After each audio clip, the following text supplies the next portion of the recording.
அம்மா ஏழை வீட்டு வாசலுக்கு எளிமையாக வாராரு, இல்லாதவர் வீடு தேடி அள்ளி கொடுக்க வாராரு. எந்த செயல் தொடங்கினாலும் முந்தி காக்க வாராரு.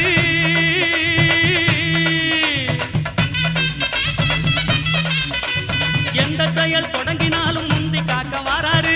இருப்பவர் இல்லாதவர் பேதம் பார்க்க மாட்டாரு.